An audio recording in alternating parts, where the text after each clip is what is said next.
as I said, we are excited to be here. We got a lot of exciting stuff to talk about after we won one of two must-win games.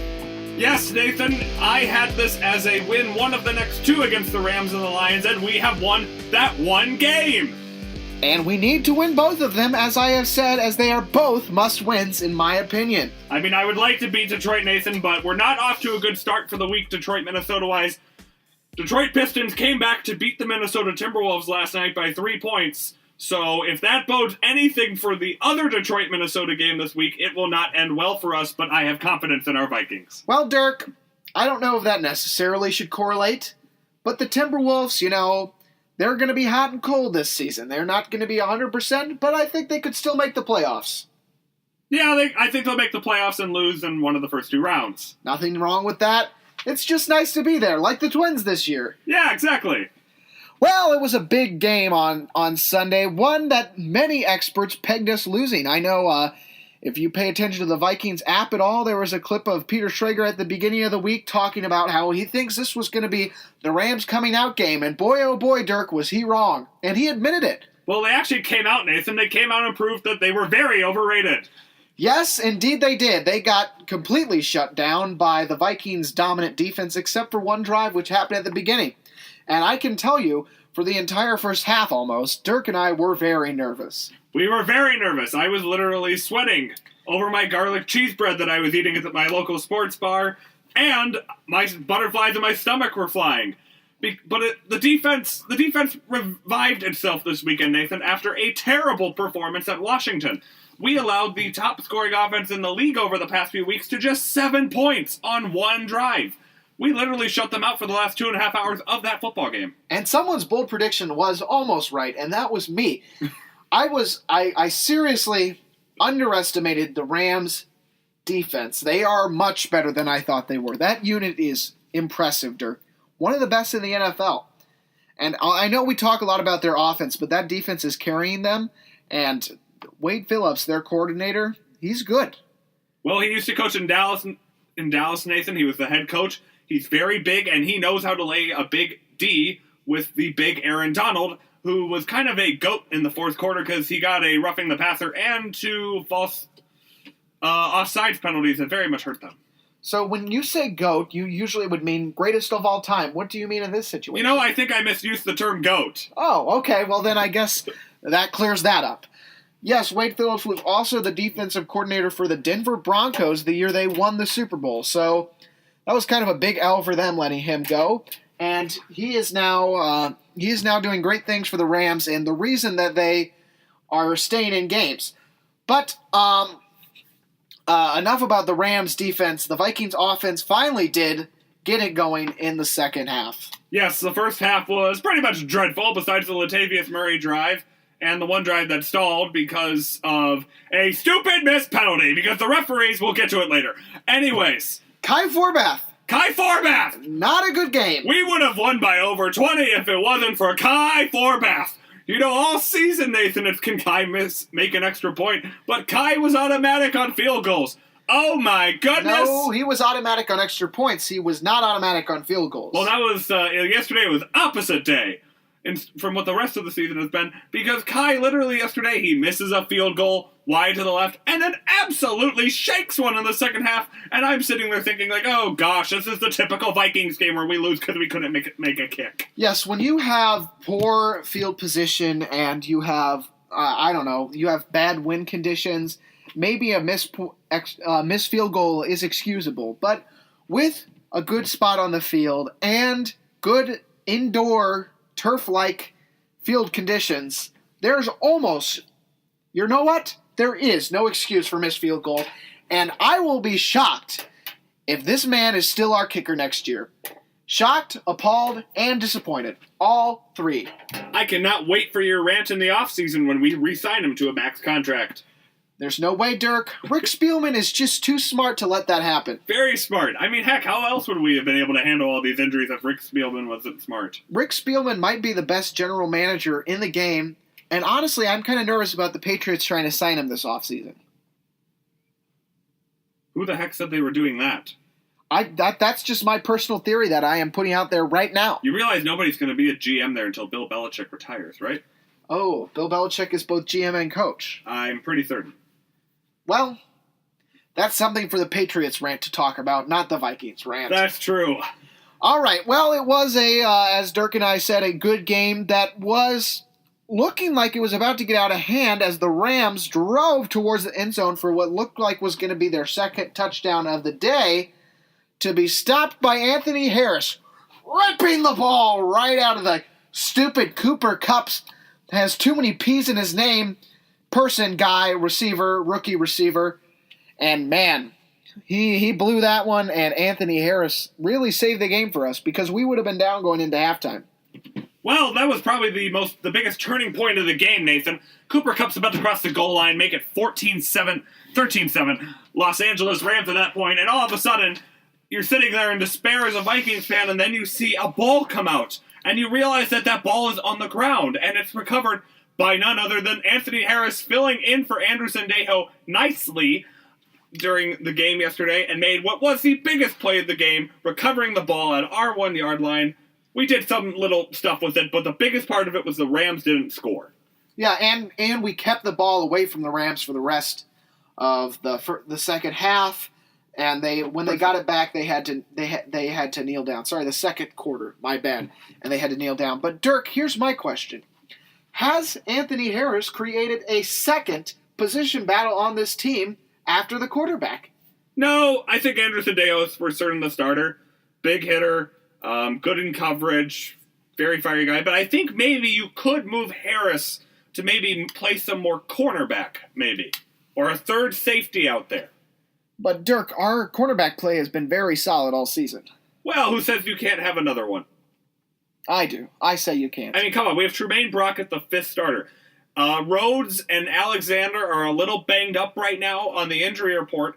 And for some reason, if both of them or one of them can't go, why wouldn't you just move Anthony Harris to that corner position? Because he's never been trained, nor has he practiced it. Then who would we play at the corner position? We have somebody. Don't you worry, Dirk. Oh gosh, is Marcus Sherrills possibly going to have to be like our fourth corner? Well, let's not forget that Marcus Sherrills is down as cornerback first, punt returner second, even though he plays the opposite. Yeah, that's very true, because that means that you're just bad at quarterback. Yes. In some respects, yes. In every respect, it does mean that. But let's keep in mind, Marcus Sherrills is a small guy, and being small, as I know, does no favors to you as a cornerback. Yes, for those of you who've never been able to see Nathan is not the tallest guy in the world. Yes, but there's nothing wrong with that, and I digress. You know who's also not the tallest guy in the world? Case Keenum. Case Keenum stands at a solid 6'1", and you know what? It's enough to do the job, and, well, he got the job done for us once again on Sunday. Yes, I definitely think he cemented his place as Vikings starting quarterback. 27 of 38, 280 yards, 1 touchdown, and no interceptions this football game. Yes, thank God, because an interception certainly would have sealed our doom against these Rams, as they are very opportunistic both on defense and on offense after turnovers. So a turnover-clean game was pretty much necessary for us to claim that W, and that's what we had, Dirk. You know, Keenum did a great job showing his athleticism. That one play, avoiding 3 sacks and firing it downfield to Adam Thielen was great. He hit Thielen a lot of times. He was making all the right throws pretty much. He only had a couple where I really questioned him. He was looking a lot more smarter on his decisions this weekend, Nathan, than last week against the Redskins, and proved back to being that game-managing Case Keenum we need. 1 to 2 touchdowns, 250, 280 yards a game. This is not to say we will not take playmaker Case Keenum. Oh, we will take that. Or playmaker Teddy Bridgewater. I'd be okay with either of them. They would both be huge.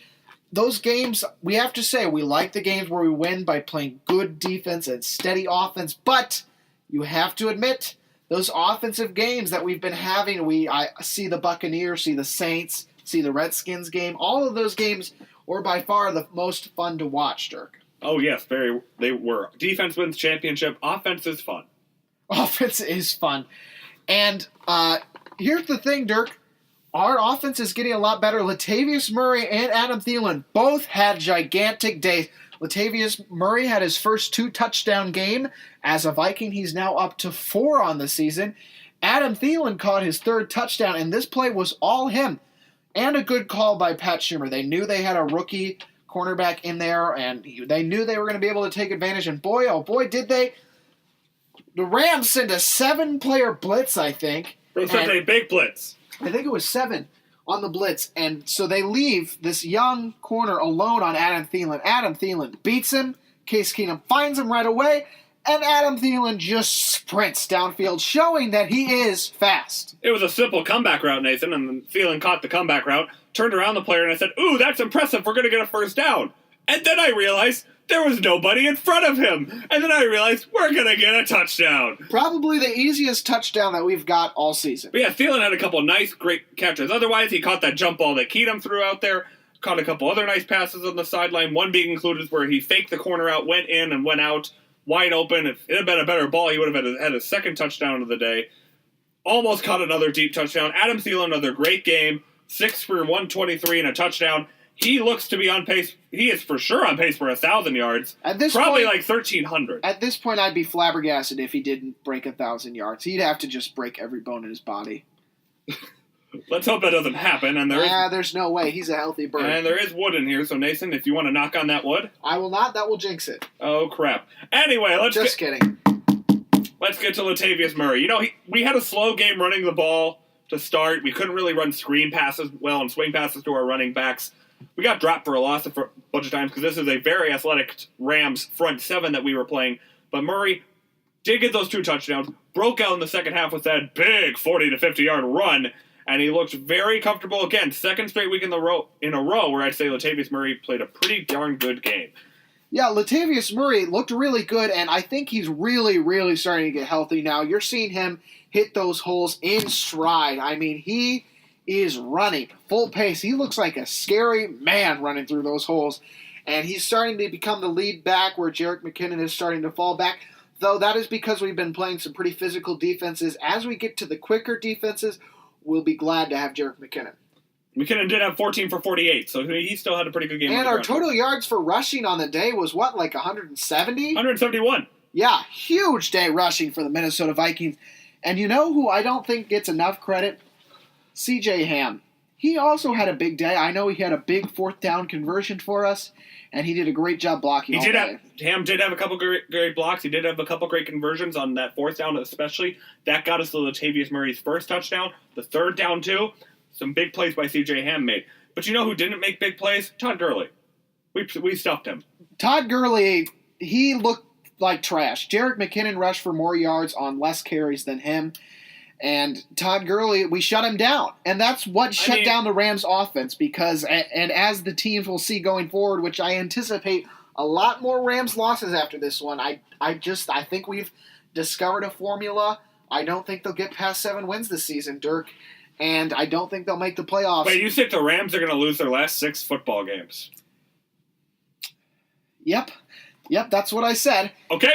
And they are doomed. Their formula has been completely debunked, and it will no longer work. And I think that whoever their young coaches will be fired this offseason. Nathan, I do not know how to respond to that. Did I take it too far? Because you did take it too far, because Sean McVay still has done a tremendous job. I mean, these Rams, they didn't play well today, but they did a much better job. They're a much improved football team. This is actually their first road loss. But getting back to how we stopped them on their first road loss, Todd Gurley, only 37 rushing yards. He was pretty much like the Rams, sucking after the first drive of the game. Yeah, and Terrence Newman jacked him like twice in the back. What a big third down stop. Granted, Terrence Newman was tackling out of his mind, but when you get jacked like that by Terrence Newman, you're not that good. That had to be the best game Newman played all year. Without a doubt. He made like 3 tackles for loss. That big third down stop that gave us the ball back and allowed us to chew up more clock. They get a first down there. Who knows, Nathan? They could have made a 21-14 game. But you know what, Dirk? The Rams can't be that good. They lost to the Vikings. The Vikings are awful. Oh, yes. Wait. They're 8-2. I did hear an analyst, and the analyst was the stupidest. Max Kellerman on ESPN First Take, folks. What a dumb piece of crap. Yeah, he literally just went out there. Today, he's like, I was going to pick the Rams to be better and be the top contender in the NFC to the Eagles. Why?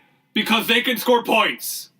Well, did he not just see them score like 7 points only against a playoff defense? Yeah, and seriously, if you're looking to tweet at someone and call an idiot on Twitter, perfect candidate right there. Look up Max Kellerman. He is dumb. But everything that comes out of his mouth is stupid and should be completely destroyed on Twitter. I hate him. But please call him dumb on Twitter, but besides that, please do not use any derogatory phrases. Yeah, please don't use profanities because that is just rude and that is disrespectful to someone who's a true professional and great at picking things. Oh, wait. Call him whatever you want. I don't care. Okay, do not listen to Nathan on that last one. But no, I mean... what is it going to take for us to get the respect of the national media? We're going to literally have to beat the Eagles by 50. I heard... Yeah, seriously, we beat the Eagles by 50 in the NFC Championship game. We'd be like 51-0. And people will be like, well, I guess the Eagles were not as good as we thought they were. And the Vikings are just getting luckier and luckier, and now they're going to go to the Super Bowl and just get destroyed. We're Vikings fans. We know we don't have luck.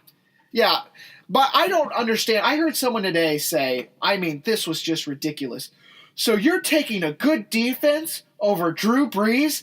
I'm like, have you watched any of the Super Bowls? Good defense is what wins the Super Bowl. It's almost as if America just totally forgot about the 2015 Denver Broncos. I mean, you could say that one again. That's a team that won with Brock Osweiler as their quarterback, who we now know is awful. Peyton Manning. Well, I mean, Peyton Manning was the quarterback for the playoffs, but Peyton Manning was basically Brock Osweiler at that point in his career. Brock Osweiler was debatably considered the quarterback into the playoffs when they decided to go with Peyton Manning. Now, granted, Peyton Manning has been there, done that, so he was able to make some better decisions than Osweiler, but still. And I was visiting my aunt in Seattle that weekend, and we were watching the Super Bowl in this beautiful log cabin her friends had rented out up in the Seattle area. That was the most beautiful part about that football game. That football game was just trash. Yeah, but it proves to you that defense wins championships, and the Vikings not only have a better defense than the Broncos had that year, but also, Dirk, they have a better offense. So, and I think part of the defense, and then we'll get to our next segment, but part of the defense was, I think, the return of Everson Griffin. And while he only had 2 tackles and no sacks, I think him being in that lineup meant someone you had to block, double team at times, and you couldn't focus on other people. And that's why our blitzes worked and our pass rush got 2 sacks. But it was definitely getting to Jared Goff. Eric Kendricks, I'm surprised Goff got up after that hit. Oh, boom! Eric Kendricks. I saw him running in there, and I'm like, oh, God, Goff is screwed. And Eric Kendricks came in there, and he just whacked him. I cannot believe he got up. That was a hard hit, Dirk. The only time we had to calm down was when the refs threw the dumbest flag in the world on Anthony Barr. Here comes Anthony Barr. Hits the quarterback. Right in the perfect spot, chest area. Guess what they call? Roughing the passer. They called roughing the passer because they thought he hit the helmet, but replay clearly showed he did not hit the helmet.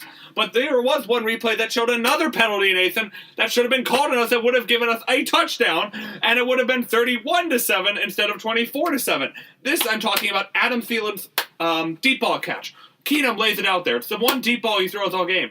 Thielen looks like he has it. He falls to the ground. He lets it go. We're like, oh, dang it. Oh, what a great effort out of him. And then the replay shows his arm is getting held. The cornerback has his face completely towards the opposite side of the ball. No way he saw the ball. He's holding both of his arms, and they go down to the ground, and Adam Thielen still somehow almost made that catch, despite being completely interfered against. That was just ridiculous. I'd never been more mad in my entire life. I don't think those refs will be doing another game. All right, Dirk, one more takeaway from this game. Big game for rookies. We put in a lot. We put in Tayshaun Bauer, the undrafted free agent that we have, and he got a sack. First NFL sack. He is looking good. I mean, I think he could really be something someday. We put in a lot of players. And I think we got some of our young cornerbacks and some of the other cornerbacks in to get some more game experience. Yeah, I mean, Marcus Sherrill has 2 tackles on this stat sheet. Emmanuel Lemur has 2, and get this. Trumaine Brock was tied for our 3rd leading tackler with 3. I don't know what to say about that. But yes, we got some experience in, we got some good players in because as we said, we're a little banged up still. They didn't want to re-risk injuries. Rhodes having that calf injury earlier in the game that would have kept him out of a practice today if we had one. that's a warning sign to watch. And Kenzie Alexander apparently had a hip problem during the game. Griffin was playing on the foot injury still. You don't want to re-risk injury, guys. So great to see people like Bauer get in there and do something with their time. Yeah, it was an all-around good game, and certainly there's something nice to be said about it, and Isaac will find it, so I guess it's time for that.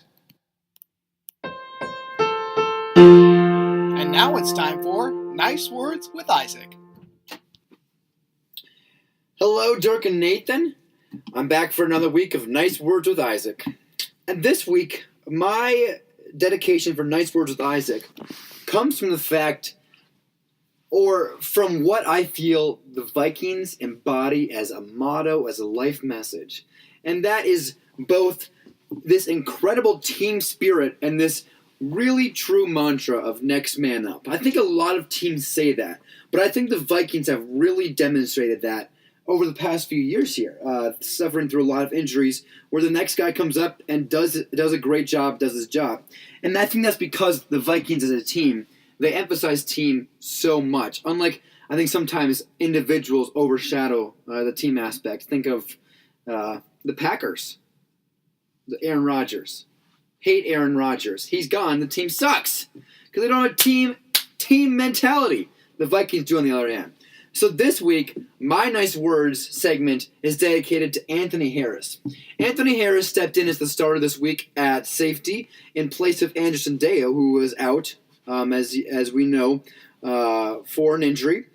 And he comes in, and not only does he have a good game, he has a great game, and probably the most important play of the entire game. Oh, when was it again? Second quarter? Yeah, second quarter. Yeah, in the second quarter, we were tied 7-7 with the Rams. And the Rams go in, and they almost score a touchdown. On the 1 yard line, Anthony Harris strips the wide receiver and gets the fumble. And that completely changed the tide of the game. And from there, we didn't give up 1 point to the Rams, and we just went off on offense. Well, not went off, but, we just kept going, getting points. And so I really respect the fact that we have lurking under the starters in Minnesota these players who are so ready to get their chance to prove themselves in this team that's doing really well, especially on defense where a lot of players want their chance to prove to Mike Zimmer that they can be a prominent member of this defense. And Anthony Harris yesterday showed that given the chance, he can do a great job. And again, he's another undrafted player. He's been in the league a few years, played a little bit, but not a ton, and just comes in and has a great showing. So I'm really impressed, and I hope that we don't need him this year very much, but if we do, I'm comfortable knowing that he can play some football. And like Dirk and I said earlier, he just almost created a position battle there, so very impressive for him. Yeah, exactly what I said. And anyways, now it's time for the awful play of the week, a play that was so horrible it has to be called out. Well, it's a hard week to choose one because really we had a pretty solid game. We played it safe. We did well. Case Keenum didn't throw an interception. Case Keenum didn't throw a pick. That would be very subject to this category. But he did not. He played it safe. He did a good job. So I have to say, my awful play of the week, Adam Thielen, you hate to hear his name come up, but usually he's such a smart player. But Latavius Murray breaks free for what would have been almost a 30 or 40-yard gain, I don't know, and we can't really check because it's not going to be on the stat sheet because Adam Thielen, block in the back, and he said it in an interview, he was baited a little bit. The guy turned around to try to maybe draw the block, but really to get Latavius, and Adam Thielen did not resist the urge. He pushes him to the ground. Not a smart play. Really an awful play that took away what was a huge gain and made it only a mediocre gain. Thank God it was only a 1st and 10 and not like a 1st and 20. So we still got the first down and we still got some gain, but not nearly the explosive play that it should have been. And it would have sent Latavius Murray over 100 yards, though that doesn't really matter. So that is my bad play for the week. Truly not that awful, but still worth calling out. Well, and to be honest, that play affected nothing. We still go in. We scored a touchdown on that drive, I believe. A field goal to basically seal the game. So I think it's a stretch. I'm surprised you didn't choose one of the missed field goals. Yeah, why the heck didn't you choose that? Is it probably the worst play in the game. 39-yarder, Kai Forbath. But Adam Thielen, come on, you can't get a penalty. Nathan, Even at the end of the game when we're You gonna know win what? the game. I change it. My awful play of the You week. cannot change your awful You play of the cannot game. change the Just awful as I play. cannot change my nice word segment. All right. We all say things we regret, and I regret saying that. My awful play should have been the field goal. there's We many shouldn't get things I penalties, though. regret saying. We shouldn't get penalties. I'm with you there. And I think, naturally, but the Vikings really do play better when we have less penalties. And you can see that our penalties, when they get higher, we definitely are struggling as a team. It's true. Field goal is also important, as Dirk and I mentioned earlier. If we have Kai Forbath next year, I will be upset. Okay, but come on. Give the guy a break. He didn't miss a 27-yard field goal in the playoffs, so he's doing better than Blair Walsh. Yeah, but I still feel like we can't be comfortable feeling that it's guaranteed he's going to make every field goal. If it comes down to a game-winning field goal this week in Detroit, or in the NFC Championship game, or some other playoff game, I am probably not going to watch. I'm going to sweat my clothes out. Maybe go barf in a toilet. Probably go barf in a gross. toilet. And if he makes it, I'm going to run outside in happiness. If he misses, I'm going to go lie on my bed, cry, and just wonder why the heck I keep watching this team every year. Well, I'm going to give him another week before I make too many rash decisions. He was, 22 or 23 before this week or something like that? I mean, he's had a great year. He has one off week, 2 misses, I'll give it. We can't have that. But if next week comes back, makes a field goal or two, and the next few weeks he's doing great. We were all talking on Sunday. We would trade a first-round draft pick for a solid kicker like Only you would trade a like first-round Tucker draft for pick. the I would Falcons. absolutely never trade a Go for first round that. draft Only pick you for a would kicker. trade a first-round draft pick. Yes, of course. And that's why you're not. As we found out General with manager. Laquan Treadwell, first-round draft picks aren't worth anything. Yeah, honestly, second-round draft picks and third round, that's where Those it's at. are where it's at, except for Teddy Bridgewater. He was worth it. All right, looking ahead to the Lions game, a huge division game for us. This victory seals the division. We have won the division if we can beat the Lions and not go 0-4 in the last 2 years. If we go 0-4 against the Lions in the last 2 years, I don't even know if I want to make the playoffs We anymore. might as well just call it quits. This team is bad, and we keep losing to them. Why? It's killing me. And technically we could beat them and still lose the division, and wouldn't that be poetic? The Detroit Free Press writer Carlos Monteres is already jinxing it. He writes in his article, "It's over. The Lions are not going to beat the Minnesota Vikings. The Vikings players have to get suspended for us to beat them." Literally, that's his quote. Because he doesn't see us beating them, which is bad, which means he's going to be writing an article on Friday about how they beat us. Because we just can't beat this team. We have to beat the Lions. I cannot illustrate how much of a must-win this is. And literally, it's gotten to the point where every person on this team knows it. Even Everson Griffin said in his interview today, we need to beat the Lions. And I think, additionally, in terms of the season, yes, you can argue that, but also media presence, I am amazed that still this week, not everyone is a believer of the Vikings. I mean, we have some that are all in and some that aren't, and if we lose the Lions, it's all gone. They're saying that we have barely make the playoffs. The fall is happening. We're done for, and I just can't handle Which is that. weird because the Philadelphia Eagles could lose this week as well as the Chicago Bears, and they'd be like, "Oh, that was just a slip up." Kind of like they said about the Rams in the broadcast at the end. That was just a slip up. They were just saying, "Oh, well, they lost the Vikings. That's too bad, but they're going to be great. They're going to come back strong." Of course, no. One of those people saying that was Greg Olson for some ridiculous reason. Who we play? And it's already starting to be a bad week. Xavier Rhodes would not have practiced today if there was a practice. Same with Mackenzie Alexander. None of that matters, though, because this is it. They are so upset. I think we sacked Matthew Stafford at least 6 times in this game. Hey, watch out. That's my Which I'm going to be completely honest, though. Rhodes played the rest of the game with that calf injury Sunday.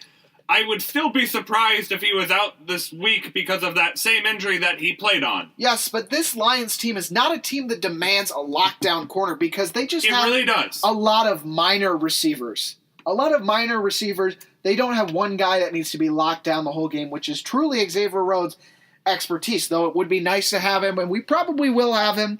I don't think he is as important as, say, Everson Griffin. If we get to a point where Trumaine Brock is single coverage on one of their receivers, then I am probably going to cry.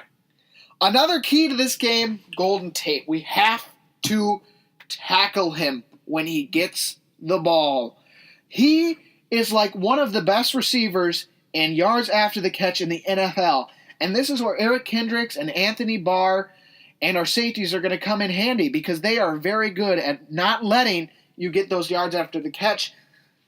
Golden Tate better be ready to just get jacked every time he catches the ball. I'm going to be honest, guys.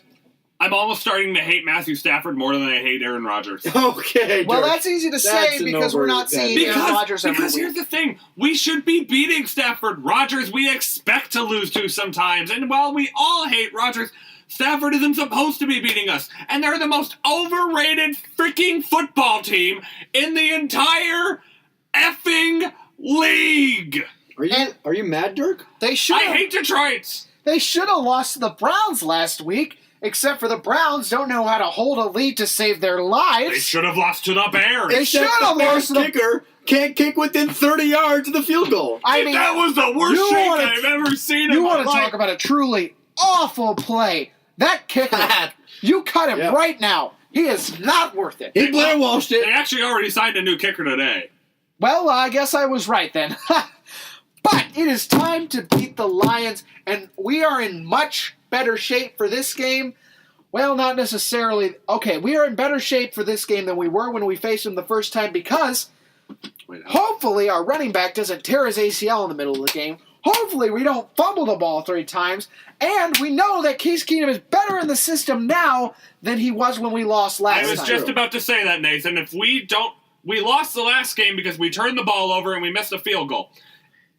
I'm not going to say we don't miss a kick because we're Vikings fans. We know it probably is going to happen. But as long as we don't turn the ball over, we win the turnover battle or finish even in the turnover battle, we'll win this game. It is time for a pick.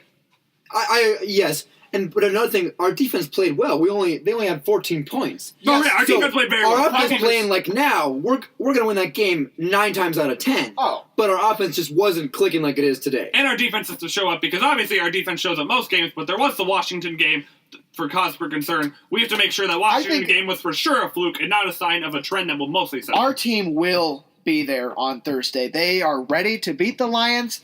They're going to be so prepared. They're going to come out all guns a-blazing. I think Case Keenum hopefully has a huge day. Just huge enough to win, not big enough to grant him the starting. Oh my gosh, he's the starter until he loses. This is not a question. You know, I have a question, Dirk and Nathan. Yeah. It's so interesting right now. We're 10 games through the season. We're 8-2. Yeah. We're looking really good. It's been a ton of fun, and every week it more and more seems like we're a contender. Are you past the point where part of you is still worried about the crash and burn? Oh no, part of me. I'm going to be worried. I'm going to be worried. Just waiting for it to happen. I'm going to be worried about crash and burn until we get past the Carolina game. Let me see what is there after Carolina, and then I will breathe. I'm going to be honest. I'm not worried about crash and burn. Oh gosh, this is not a good thing to think. Because first of all, if you look at crash and burn last year, it was because we had no running game. Yep. We have a great running game this year. Okay? Okay, that was true. That we have a much better running game. We had no offensive line. We have a great offensive line this year. Yes. Stephon Diggs was hurt. Our defense was decimated with injuries. None of that is happening this year. Not to mention, should the quarterback play go downhill, which it kind of did last year. I mean, Bradford was still playing well, but he wasn't playing great by the end of the season.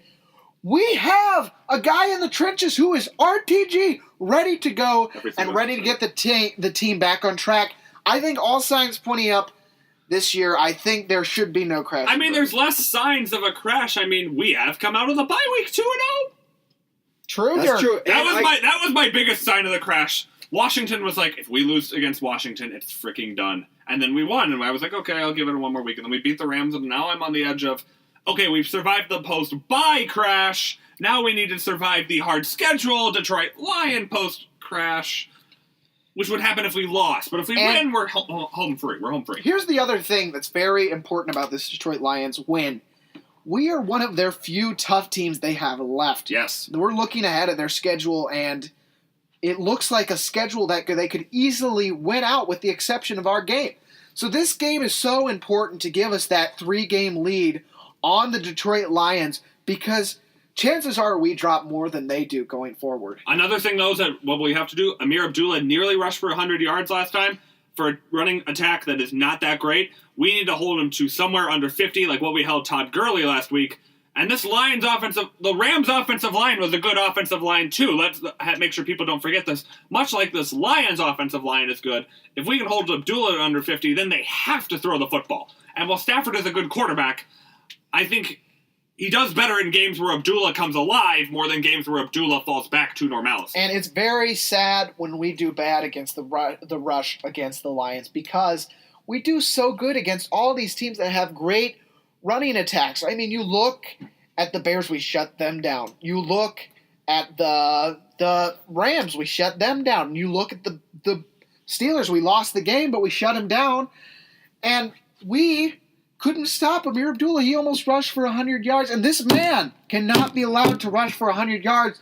The Lions have one of the greatest streaks going right now in the history of the NFL where they have not had a 100-yard rusher in like so many games. And that has to keep going. There's no way they'll get it this week. They nearly got it last time. I would fall off my chair. I nearly got it last time. We have to shut down the run. I think another confidence thing for me going into this game and the rest of the season is I've been really fascinated with this whole 20-point thing, but I think it's truly a very accurate way to look at our team is that when we can score 20 points, we win games. We haven't lost this season scoring more than 20 points, and last season happened twice. And right now, we're very equipped to score 20 points every game. And I don't think we're ever going to lose when we score 20. When we don't score 21 points, it's because something has gone wrong. I mean, we held their offense to 14 points last time. So, all right, well, it's that time of the day. A must-win against the Lions, so I want everyone to predict a victory, but I'm not going to force you to. Dirk, what is your bold prediction for the week, and what is your final score? My bold prediction... I don't know what my bold prediction is going to be, man. I got to think about it. Well, Stephon Diggs has not gotten a 100-yard game since he returned from injury. This week, Stephon Diggs they're going to put Darius Slay on Thielen. That's their best corner. Diggs is going to be in their second corner, and Diggs is going to torch him. Diggs is going to get 125 yards, a touchdown on 8 receptions, and Nathan and Isaac, Vikings 28, Lions 14, start printing the division championship t-shirts. All right. And send the Lions division championship t-shirts to some charity. I made a bet with a friend back home that any team but the Packers would win the division this year, so I'm already looking good for that. Looking really good. I forgot about that. The little T-shirt things. That would happen if we win the division. We could have T-shirts that say that. Our Packers friends have T-shirts. I want a T-shirt. You could have bought one 2 years ago, Dirk. That wasn't that long ago. Yeah, we were kind of stupid. Why did none of us buy that shirt? Didn't feel like it was last. We might have been right. I don't know. We also didn't know each other at the time. We couldn't communicate. True. All right, Isaac. All right, Nathan. My bold prediction and my prediction tie together here. Oh, God. Oh, God. My bold prediction is that for the second straight week, Matt Prater is going to get a game-winning field goal. Oh my God! What is wrong with you? Oh! What leads you to think these evil things? Listen to me. Hear me out. I just died inside. Hear me out. No. Hear me out. I do not think the Vikings can go the rest of the season without a slip-up. But why are we losing this week? Listen to me.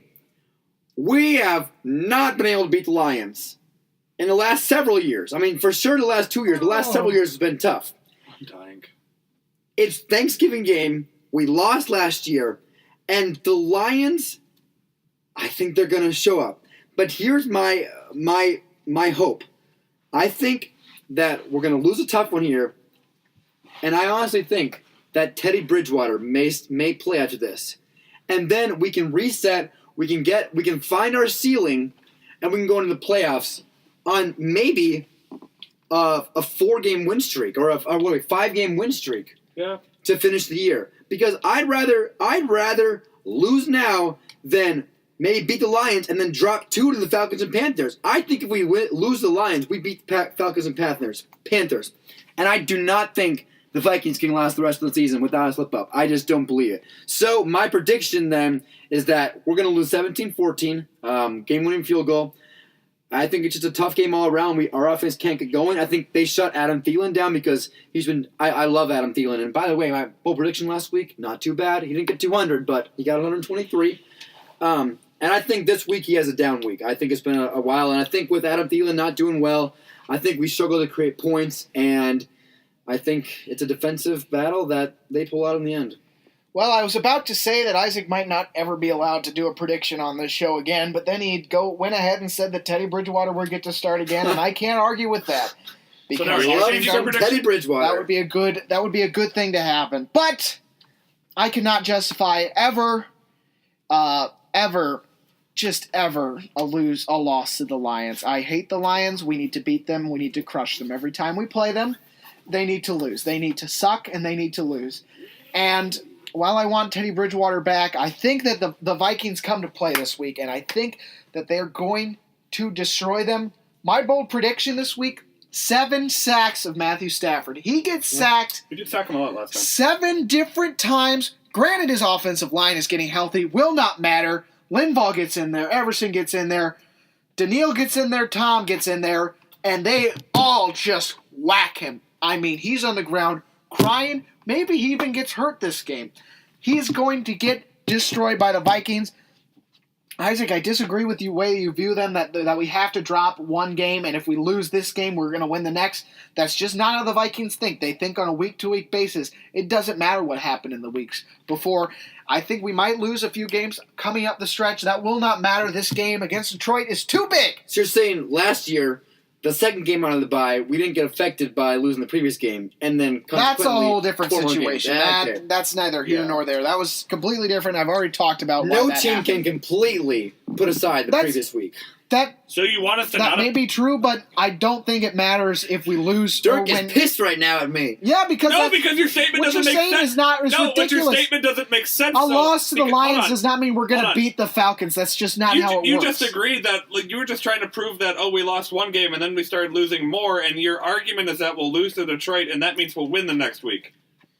I'm just saying Your that argument is Nathan invalid. Said, fine, whatever. I think that I will be right, and I'll text you on Thanksgiving and say, this sucks, but I'm right. Okay, if we lose to the Lions on Thanksgiving, do not text me. Don't talk to me. Text me, I'll text you back that you were right, and then I will just ignore. I will text you the middle finger emoji, and you will deserve it. Do not do that. All right, and my bold prediction. we will still be Now, friends. I'm really pressing my luck with these blowouts because I've been right so far, but I'm going to predict another blowout.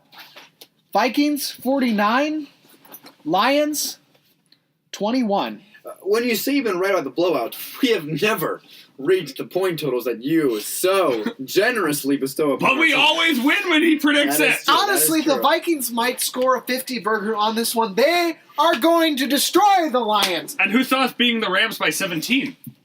True. We look forward to this Vikings Thanksgiving game. We look forward to Also, a Isaac is one more demolition. point. Isaac is one more One point. more question. Yes. Are the Packers dead, or do they have Yes, a they are resurgence? dead. They're Yes, not they going are to make dead, the and playoffs. Their season is over. You lose to Okay. Baltimore at home, you make Joe Flacco look elite again? Nobody He did makes look Joe elite. Flacco look elite No, besides the and Miami they Dolphins. did make And it they are look at elite. Steelers this week, so... Yeah, they're over. Their season's over. Thank you for listening. We look forward to coming back to you next Tuesday after another demolition, or I guess a first demolition of the Detroit Lions. Thank you for listening. I'm Nathan Schulte. I'm Dirk Ummenhauer. And I'm Isaac Logeman. We'll see you next week.